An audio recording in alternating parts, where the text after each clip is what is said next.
Welcome back, everyone.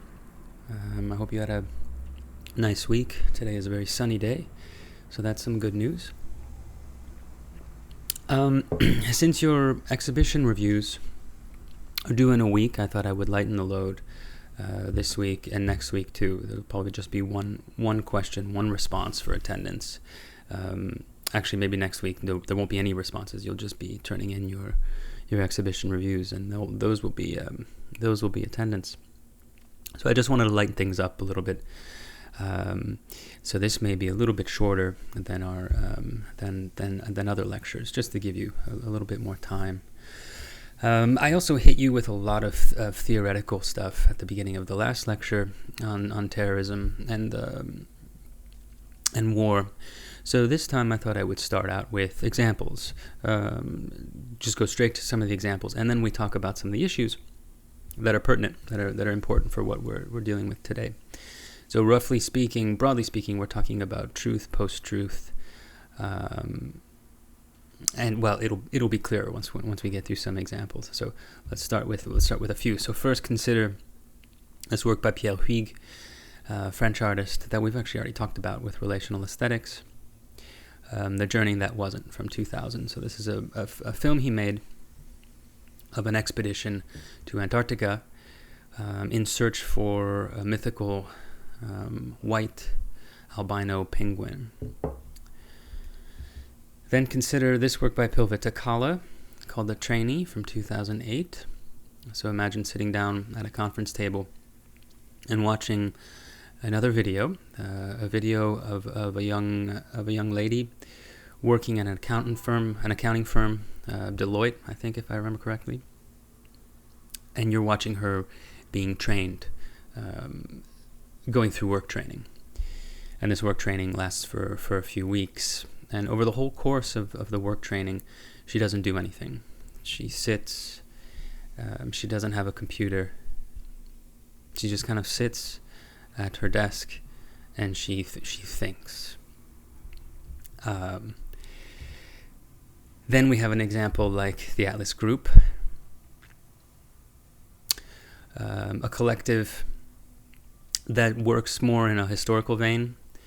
So imagine a whole archive of documentation having to do with the history of Lebanon, so specifically the Lebanese Civil War, which starts in 1975.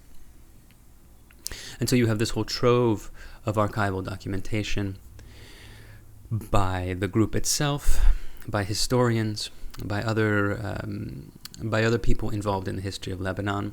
And so this is one part. It's a very large archive of documentation, and you can find it online if you're interested in this work. So this is already been in a lake of fire. There are a number of pages, and the more you look at it, the more pages you flip through, the more you realize that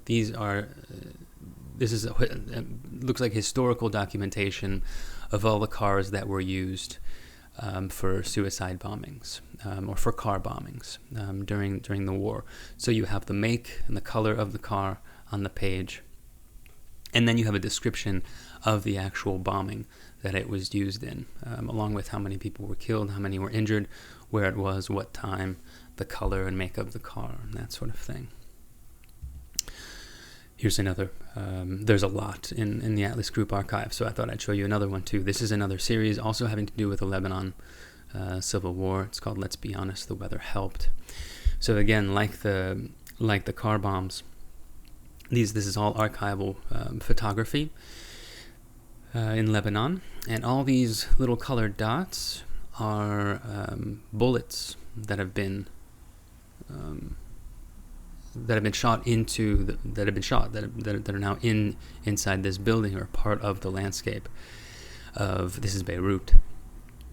And we're told that the color codings, it's a whole system that the Atlas Group went and picked up the shells, and they were able to trace it back to the country of origin.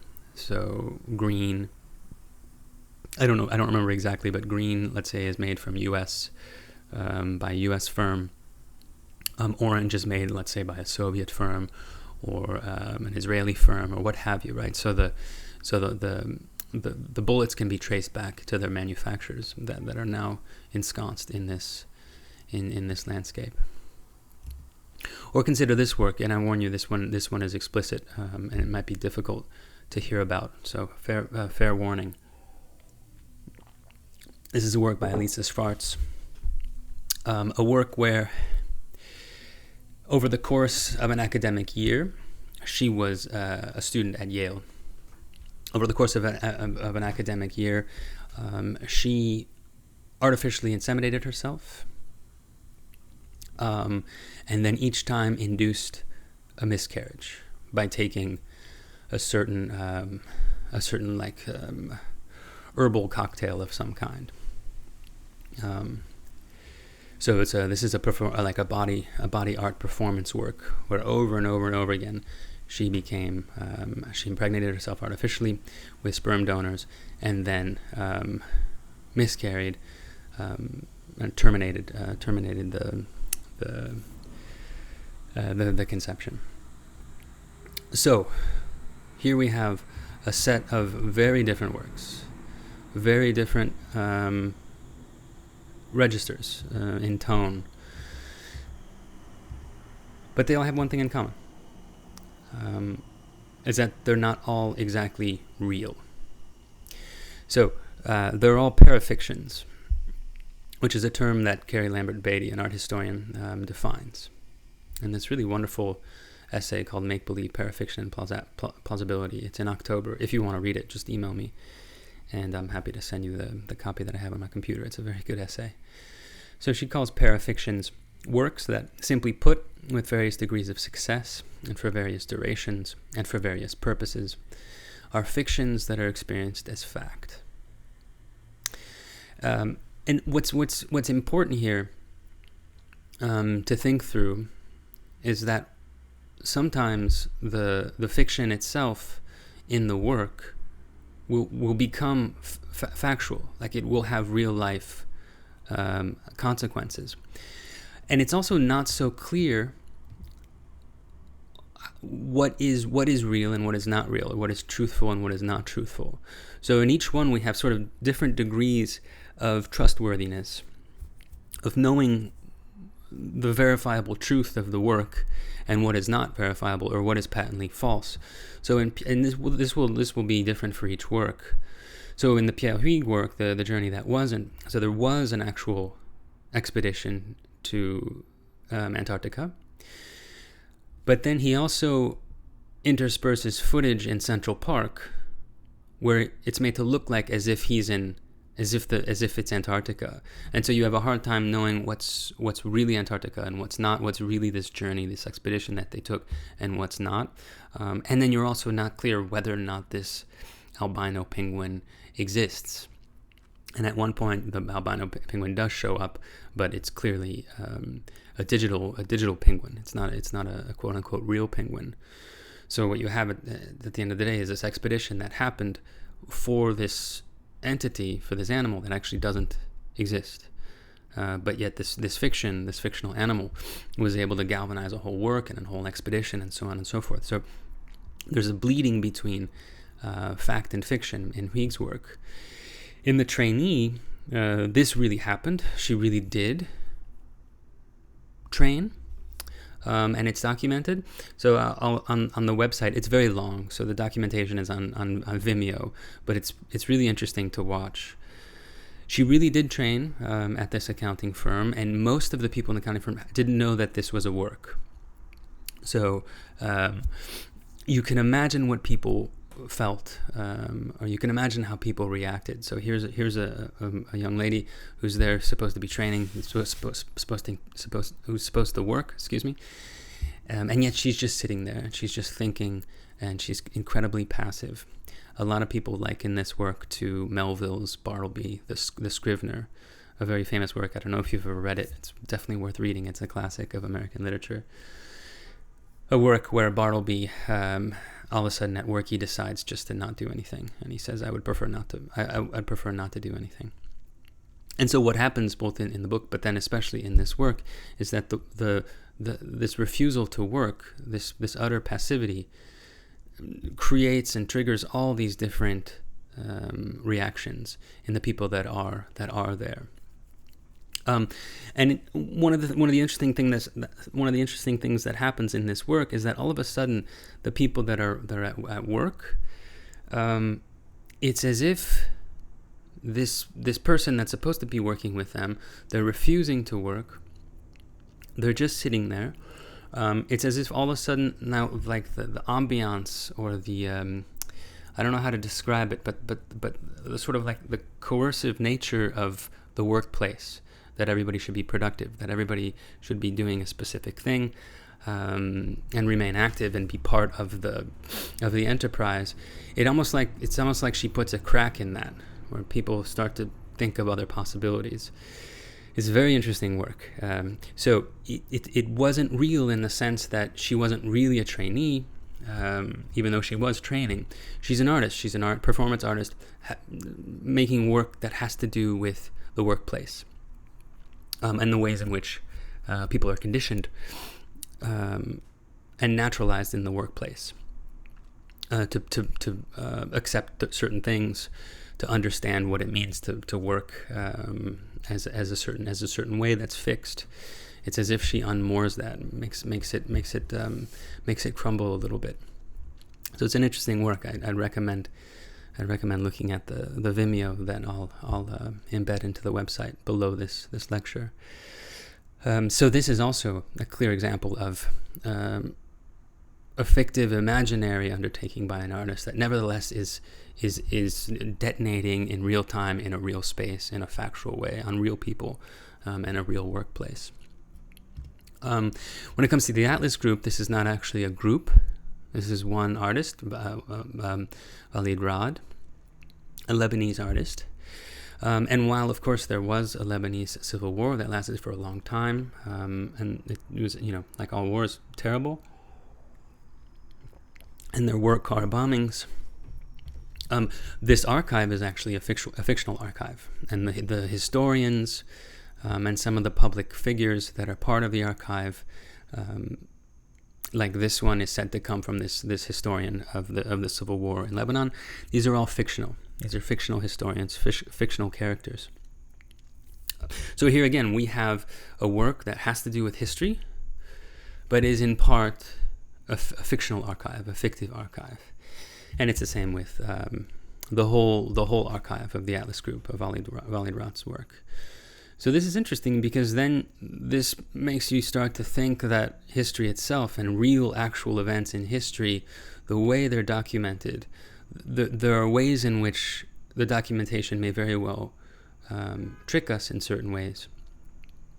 Or we uncritically embrace the historical archive as factual, when in fact there may very well be ways in which photographs, testimonials, witnesses, all sorts of things within the historical record may very well be untrustworthy, or may very well be slightly imaginary or skewed in some ways, right? So this work, as a parafictional work, seems to complicate history as this very transparent sort of encoding of the truth of the past, when in fact history may very well be a mixture of truths and untruths. And then this work, which was was a huge controversy. If you're interested in reading more about it, I definitely recommend the essay "Make Believe: Parafiction and Plausibility," because this is one of Carrie Lambert Beatty's prime examples. So this created a huge controversy. It became viral. This was in 2008. This was the senior thesis of this student, of this art student, and it was picked up, I think, by BuzzFeed. It was picked up. I mean, it just went viral, and you had a lot of different reactions. But one of the main ones, one of the most vociferous, would be anti-abortion groups calling for Yale to terminate the artist, to disallow this work. This was her thesis work, to disallow it from being shown, and to censor it in certain ways. And so this is really complicated. So it's the Yale University responded to this criticism, and it's up here, explaining that this is a performance artist, and that this work is touching on sensitive material, but she actually didn't do the things that the work says she did. So Yale pushes forth the idea that this was a totally fictionalized work, that she never inseminated herself, never had miscarriages, so on and so forth, that this was like a performative fiction. And this is interesting because Yale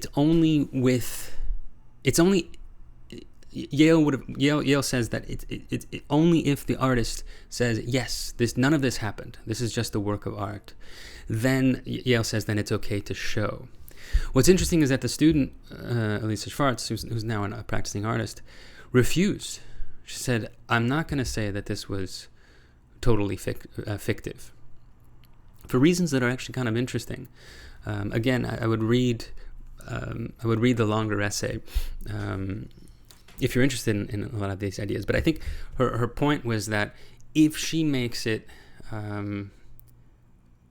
if she's coerced to say, yes, none of this was true, then you have a large, powerful institution like Yale, that she's a student of, dictating what she should be saying about her work and by proxy by her body, which is the very thing that this work is probably trying to problematize or to critique. The idea that the menstrual cycles, that miscarriages, that a woman's body, the reproductive body, would be something that's not her own, that's controlled by popular opinion, or that's controlled by certain laws, or that's controlled by religious ideas. This seems to be the thing that this work is trying to trouble. So for her, it would be a defeat to say, yeah, this was just, don't worry, this was just a fiction, because then it would sort of untrouble the trouble that she was trying to put forth through this work. So in some ways, with these parafictional works, it's very crucial that they're not 100% fictive. And that's in a very specific way, that they're fictions, whatever is imaginary about them, they need to be perceived in some ways as having real life consequences through this quasi-truth value.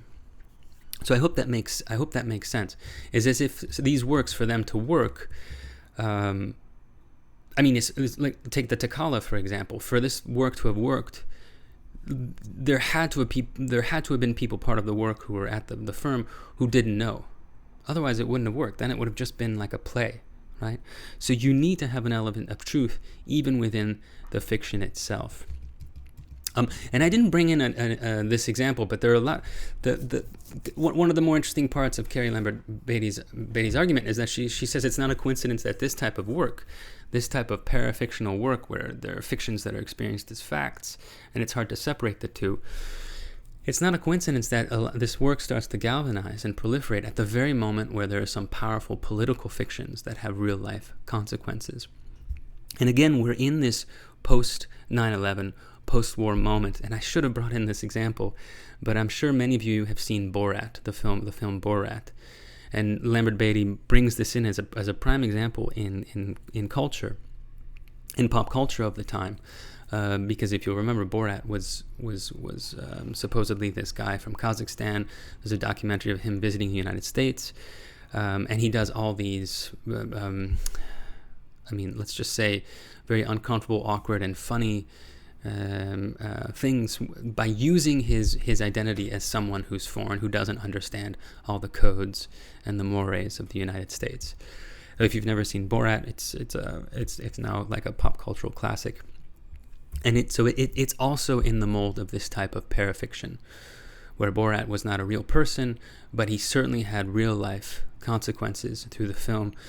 And the actor that plays Borat, he even would go to real shows like Letterman and that sort of thing, in character, as if this was a real person. So this type of work that was bleeding the lines between fiction and fact seem to really galvanize around this time. And she says it's not a coincidence. It's at the very moment where there are fictions that are having powerful real-life consequences. And the most important one, the one with the most consequences for sure of this time, would be the day Colin Powell delivered his presentation to go to war in Iraq in the United Nations. This is on February 5th, 2003. With evidence of weapons of mass destruction and facilities that proved to be false. So imagine this. He showed pictures, he showed all sorts of stuff that actually turned out to be pure fictions. Fictions that were nevertheless real enough, powerful enough to authorize a war, to lead to war, right? So this is an example of a fiction that is, at least temporarily, understood to be as fact. So this makes the type of work that we've been talking about of parafiction really quite complicated, right? Because on the one hand, we have parafictions in the hands of artists, and they all seem to be doing creative, interesting, constructive, socially critical types of work, right? Using these parafictions. But the other side of the coin might be sort of nefarious parafictions that are not undertaken by artists or writers or filmmakers, but undertaken by politicians or undertaken by, honestly, everyday people who maybe have less than noble ideas in their minds. And so a lot of this should be familiar to you. I mean, 2003, we're still living in the aftermath of this of this war that was based on false information. But there are much more recent events that fall, and maybe let's say more pop cultural events that definitely fall under this rubric of parafiction. You might remember Pizzagate from 2016. It was a conspiracy theory that this pizza joint in DC, oh no, it was Baltimore? Shoot, I forget. Somewhere around there. That in fact in the basement there was a sex ring of children that was founded by Hillary Clinton. So for most of us, this sounds absolutely insane, and we can't even imagine that it could be true, right? It's clearly this just crazy, weird sort of dark web sort of stuff. And yet, we definitely live in the world where there are certain people out there that will take this weird, fictive nugget for a kernel of truth. And it wouldn't be that interesting if this was just, okay, you got some crazy people online who think that Hillary Clinton ran like a pedophile sex ring in a pizza place. Where we get to this idea of fiction turning into reality, turning into fact, is when you have a guy, and this really happened, he shows up to the pizza place. He has a gun, and he goes and he tries to go get to the basement, and he tries to liberate the kids. And of course, the police are called. I think he shot up the place. I don't remember if anybody was hurt. And then for a long time after this, it's kind of a sad story. The pizza place had a really hard time. They had to close. They had a hard time reopening.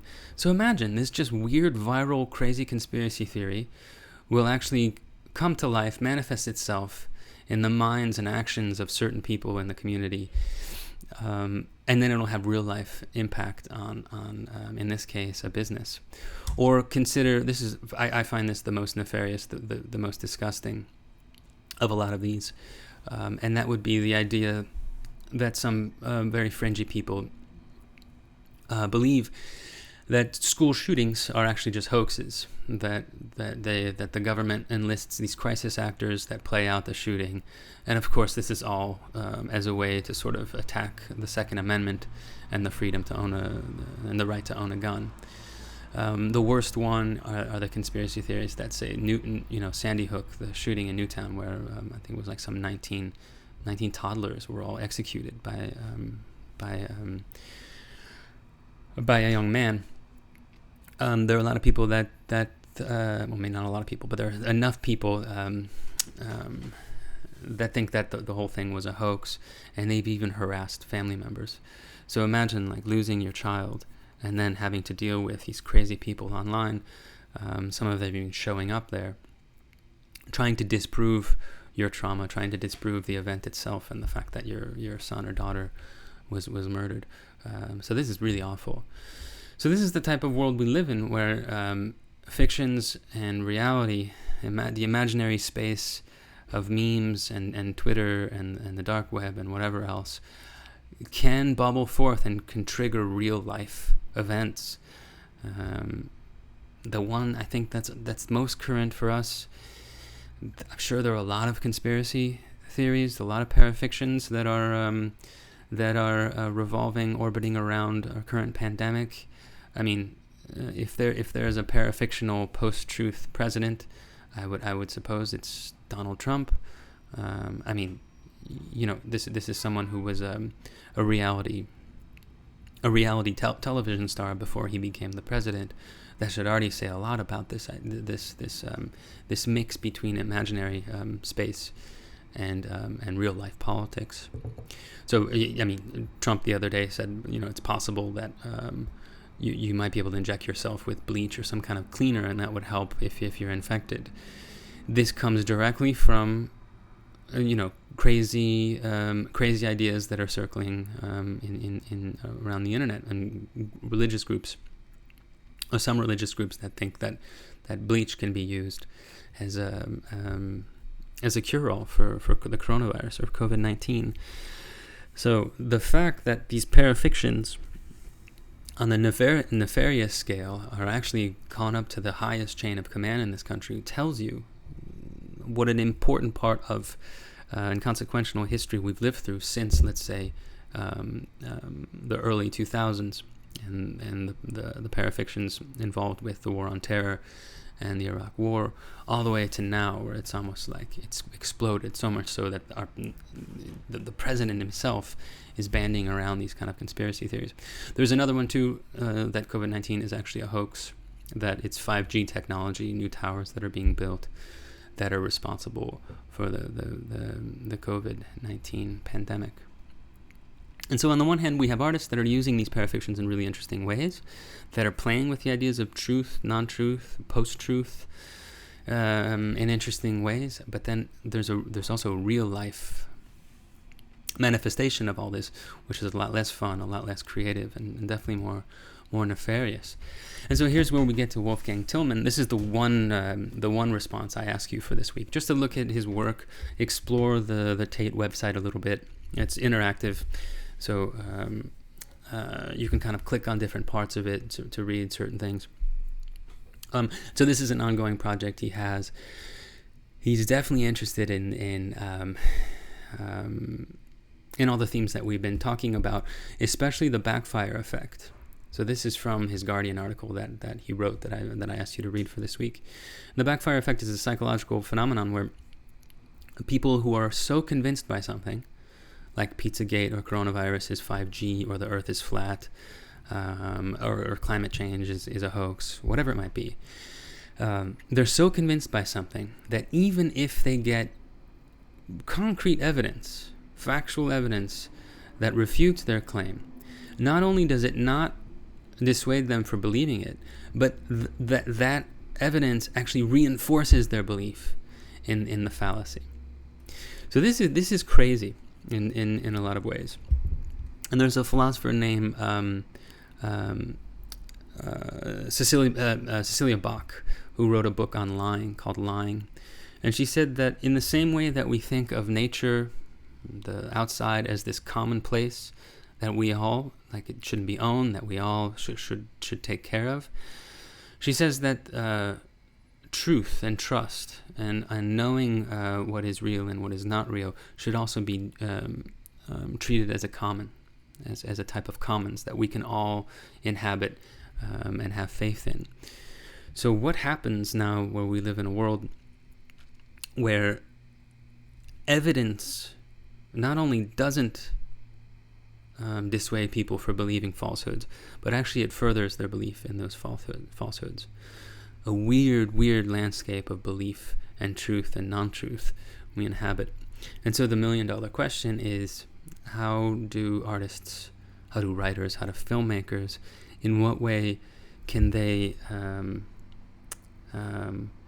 expose or critique or try to ameliorate, try to make things better in this landscape where we've really gone as far as we can in a public sphere, where now it's very hard to know who's on the same page, who's on the right page, and who's just really off in fringe conspiracy type of domains, which is one of the other reasons why a lot of people argue Trump is so dangerous, is because he's the first president, he's the first public important figure who's validated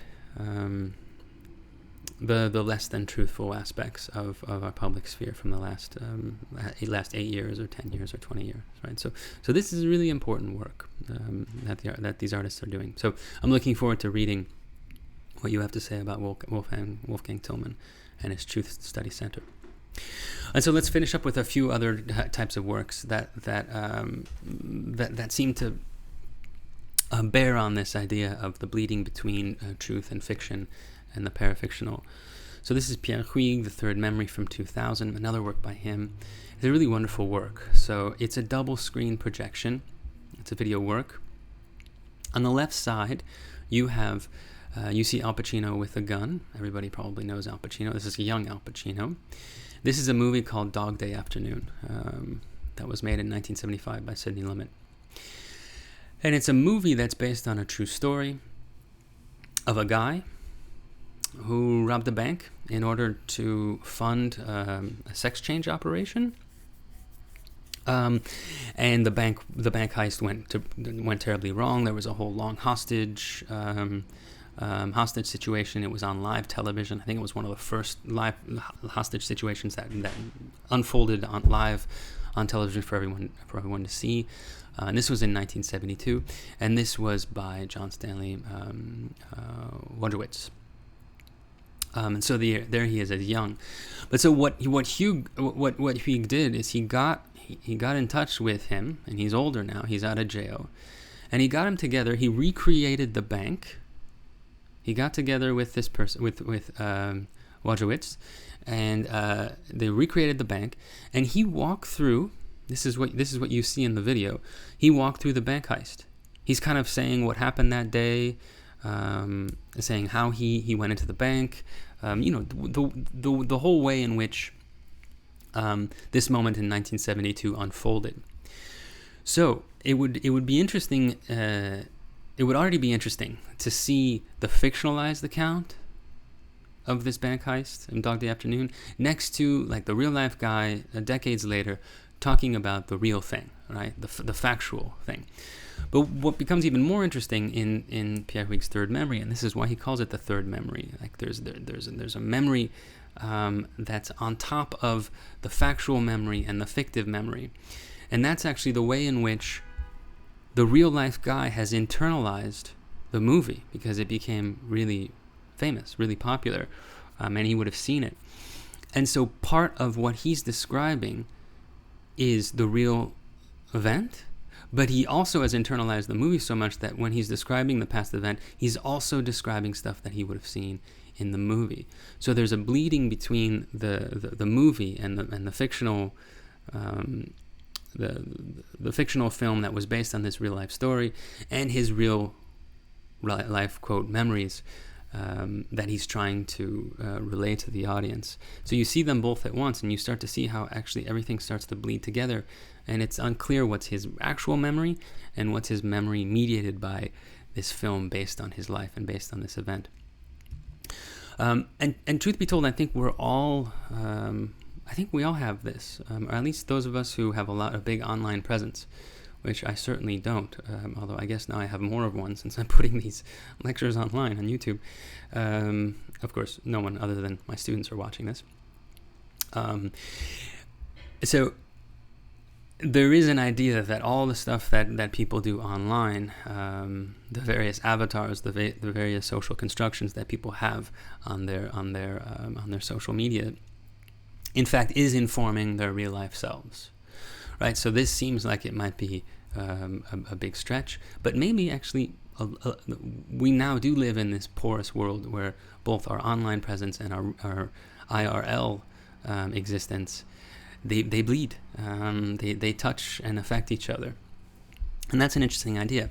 And so Chao Fei is an artist who's worked on this question, where she went into Second Life and with a whole team recreated this version of China. It's called the RMB City. Oh, I'm sorry, I left myself question marks for the dates here. This is in 2000 something. I forget exactly when she starts it. Sorry about that typo. And so you have this second life, this second city that that people can go into, including the artist. She has her avatar is Tracy China is her name, and people can go in there and interact. And I have a video of Chao Fei talking about these avatars and the city itself.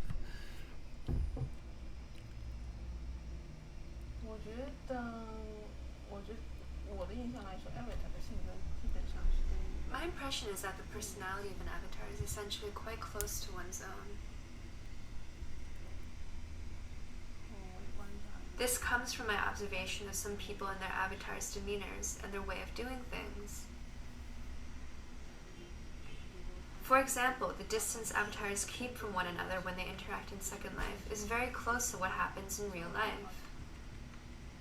When someone gets too close to you, instinctively you will move a step or two away. Because even though it's the interaction between two avatars, you can still sense the subtlety and the degree of intimacy, and so the need to keep a distance. I think it applies to many things, including the way they talk or type. Some people are very rude. They may bump you, or the language they use may contain a certain degree of violence. I think the avatar's identity is basically akin to one's true persona. Maybe it's just me, but I think some people might reveal their true persona through the behaviors of their avatars. When we travel through Second Life, we inevitably project our first life into it. We in fact bring many of the dilemmas and quandaries that we face in our real life to the fore in Second Life, hoping to resolve them. Or we hope and attempt to use Second Life to decode and interpret our real life. But we are unable to untangle or find a solution to the intrinsic dilemmas of the human condition.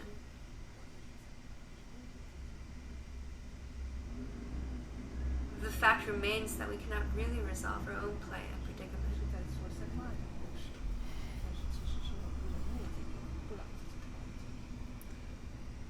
And so these are really fascinating ideas. The idea that we would need fictions in order to be able to tell the truth about ourselves, that we need a certain amount of make-believe in order to be able to reveal certain truths.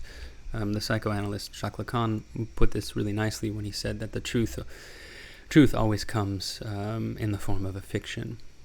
So the idea that fictions allow us to tell the truth in a way that and we couldn't otherwise. It's an interesting idea. She seems to abide by it. And so let's finish up with a discussion of the more activist aspect of these type of works. And so there's a practice called cultural jamming, which you may have heard of, maybe not. And that's closely connected to this idea of parafiction, though it's more clearly activist. So Banksy has a lot of really great examples. Culture jamming is when an artist or an activist uses like an existing visual language, usually by a corporation or by a government, but usually by a corporation, and then they'll tweak it to reveal a certain truth about that corporation that the corporation would never reveal about itself. So this is also sometimes called as I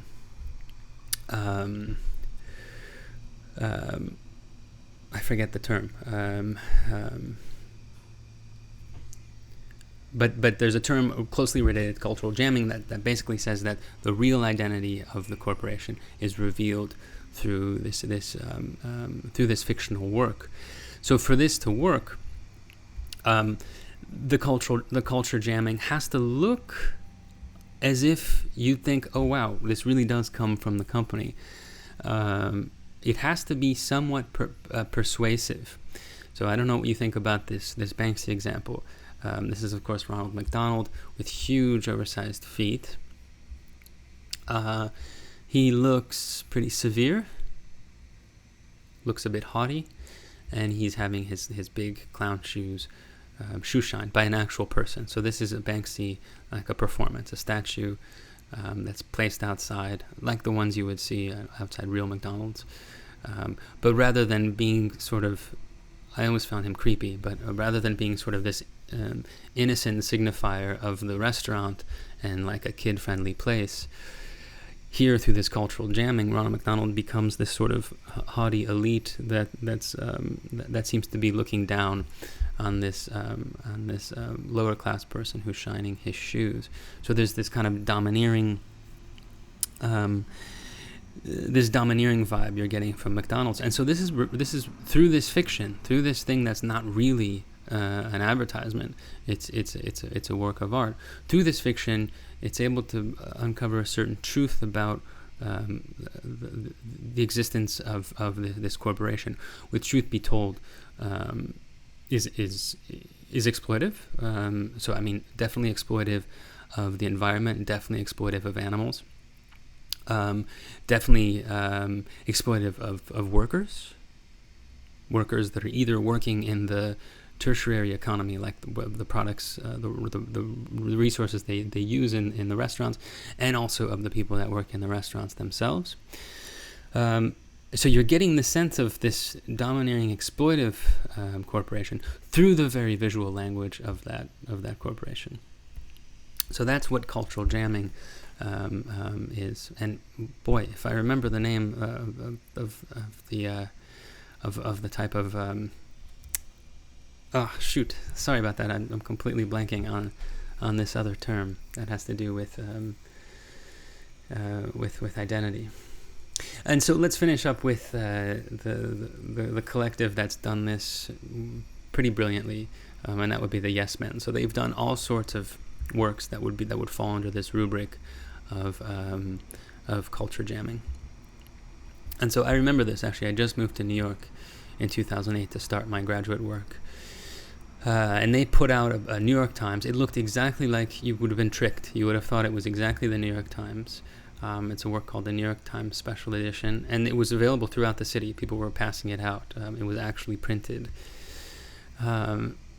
Very quickly, though, once you started reading it, you realized, oh wow, this is the news if the news was good. This was the news if the world was sane, and actually did what would be good for the majority, rather than often what happens in the news, which is usually skewed to the powerful. So there's an announcement of the Iraq War ending, and in 2008, this was a huge. This would have been like an incredibly welcome, but also far-fetched headline. And there are other things, all sorts of different stories. Like nation sets its sight on building a sane economy, one that has salary caps, so CEOs can't make like 500 times more than their secretaries, and so So this is like a utopian newspaper that they send out, and very briefly, very temporarily, it's a fiction that looks like it's fact, and definitely tapping into, let's say, the look of the large newspaper. Maybe their most famous work, the one that's had the most resonance, is a work that's called Tao Does the Right Thing.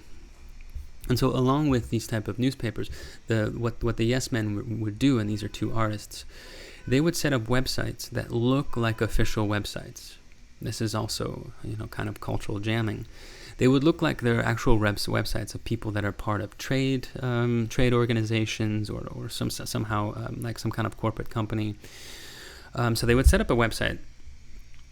The first one they did was in 2000, where they set up a website for George W. Bush. That was actually, they knew he was running for president. So the website, people who were like trying to find out information about this presidential candidate, they would go to this website, and then they get all sorts of funny information about George W. Bush. So they would do this. They would set up these fake websites, these parafictional websites. And what's interesting is that there are people from actual companies like Dow, a chemical company, who would find the website, or they would, someone would tell them about the website, and they would invite, thinking that these aren't artists, but these are actual professionals in the corporate community, they would invite them to talk at conferences, thinking that they're getting, another professional. This happened when the BBC invited one of the yes men, thinking that they were a spokesperson for Dow. And so what unfolds here, and this is very real. So this is one of the yes men, Joel Finisterra. He goes under a pseudonym. He actually does end up on the BBC, and he, for the first time in history, apologizes for this chemical disaster that happened in India from a company. It's called the Bhopal disaster. The Bhopal was a company that was then bought by Dow. And this happened decades ago. But there are still people that are hurting from it, people who died, people who have birth defects, people who have diseases from this chemical spill. So he goes on BBC and basically shocks everybody and says, we now take full responsibility. And he talks about all the ways in which the company will enact reparations and so on and so forth. So I can show you this clip. Again, this is the yes man, this is one of the artists. But this is really the BBC. This is really television.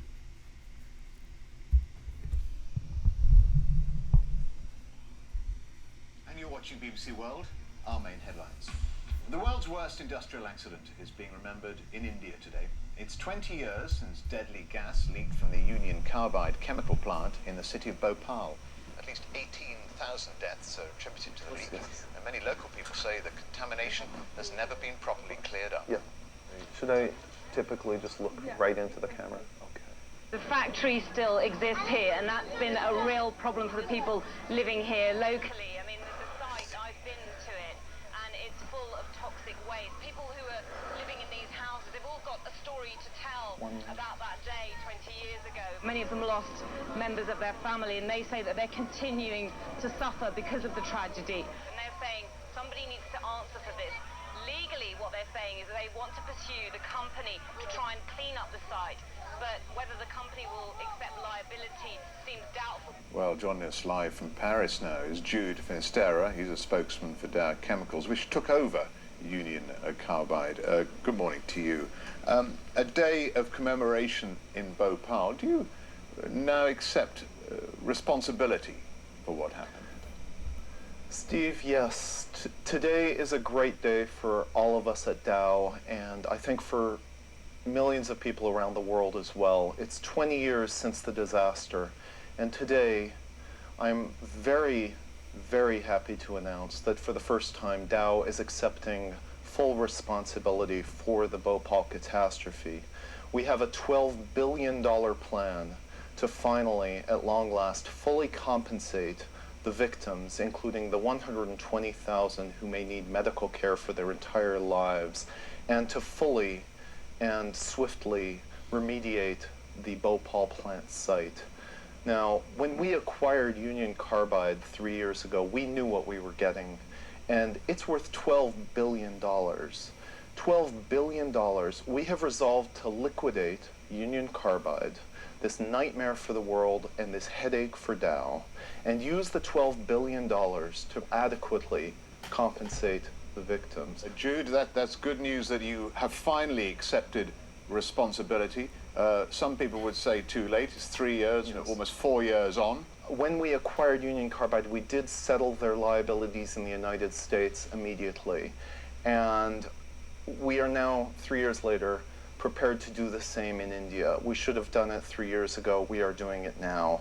And I would also like to say that this is no small matter, Steve. This is the first time in history that a publicly owned company of anything near the size of Dow has performed an action which is significantly against its bottom line simply because it's the right thing to do. And our shareholders may take a bit of a hit, Steve, but I think that if they're anything like me, they will be ecstatic to be part of such a historic occasion of doing right by those that we've wronged. just to reiterate what Jude Finisterra, the spokesman for Dow Chemicals, has just said. He says Dow Chemicals now fully accept responsibility for the events in Bhopal. Great. That's it? Well done. Great. Now, they wanted How you do? radio. I can tell you one thing. We're not going out of business. We will continue to make profit. We will simply make slightly less profit than normal. But we are doing the right thing. We're comparing here, though, the value of money to the value of human life, and there is no comparison.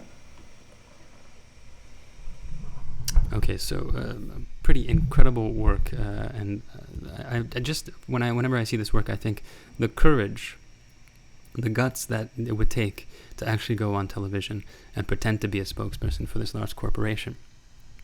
It's quite incredible. I'm not sure I'd be able to do it. And so now I remember the term that I was looking for before. It's called identity correction. And so this would definitely be an example of identity correction, where an artist will go in pretending, using this parafiction, to pretend to be part of an entity, in this case, the Dow, a corporate entity, and make a work where the identity of that entity will be corrected. So rather than being this exploitive company that bought this other company that had a chemical disaster that hurt all sorts of people and continues to hurt people, rather than just hide behind the legality of not having to do anything because they didn't own the company when it happened, to actually do the right thing, to do what maybe not is the business savvy thing to do, but actually to do what the morally right thing to do is. So that's a type of identity correction. And it's important to realize that for 2 hours after this interview, the world took it seriously. The world really did think that Dow had apologized and was now going to work towards repairing the damage of the Union Carbide disaster in Bhopal. And the stock of Dow actually took a hit for those 2 hours. And so this is one of the more amazing parts of this work, because it's so confrontational, is that Dow then had to decide, do they disavow and say this is all a hoax, that this is just a couple of artists who are trolling us? Or do they realize that now, oh shoot, we have to do, like they've shown what we could be doing. They've shown that we can actually be, like, let's say in this case, more responsible, more aware about the moral ramifications of our company. And then maybe we should say, okay, this was a hoax, but we are going to do all this because it's the right thing. It's the right thing to do. So they were put in this position where they had to decide between their profits and getting their stock back up by saying this was just a hoax and we're disavowing it. And they decide to actually, because of the hoax, do the right thing. So the Yes Men really put them in an uncomfortable position. And I'm sad to say that Dow chose the first option. Dow just said this was a hoax. This is not real. We're not doing any of this, right? So a powerful work. But there's also a larger ethical question that we have to ask ourselves, is that, yes, of course, like all of us, people who are watching, and Dow itself, they were duped by these 2 hours after this appearance, right? But who else was duped? The people actually living in Bhopal, the people who were affected by the Union Carbide disaster. And so for a moment they had hope that they were going to get help or get reparations of some kind because of this because of this chemical spill that happened a long time ago and is still having effects on the community. So that's a big ethical dilemma then, right? That the artists have talked about and have tried to address. They were aware that this was going to be a complication. So not a completely uncomplicated work at the level of the artists themselves. There's a certain ethical dimension to this that's tricky. And so our last work, I'm going to upload this on the website because this one's the Bhopal Dow Does the Right Thing. It's a difficult work. it's fascinating, but also a difficult work. One that's a little bit more humorous, a little bit more levity, would be the Yes Men, the Survivaballs. So if you're interested in them, I would watch the documentary film that they came out with around this time, the Yes Men Fix the World. And this is one of the projects that was in it. These survivaballs that they started, they wanted to sell to very wealthy people in case of climate catastrophe and all sorts of other catastrophes. So this clip, I'm not going to show you because I don't want the lecture to be too long, but I will put the clip on the website. This clip, actually, a lot of people have been sharing it recently because of our current situation. But it is a bit more funny. So they're invited to a conference and they actually present this survivable as an actual thing that people could buy. So I'll put it on the website so you can watch that so you can get a kick out of it. Okay, everybody. So have a nice week. Email me if you have any questions about the exhibition reviews, which again, as we've talked about now a few times, I'm assuming you're just working from online. Museums or galleries just from their online documentation of shows. Otherwise, the assignment from the criteria that I uploaded months ago now, everything else applies. It should all be straightforward. But email me if you have any questions. Also, with everything else, I'm flexible. So if you need a little bit more time to work on it, you can just email me, and I'm sure I'm going to say no problem. Stay well, everybody.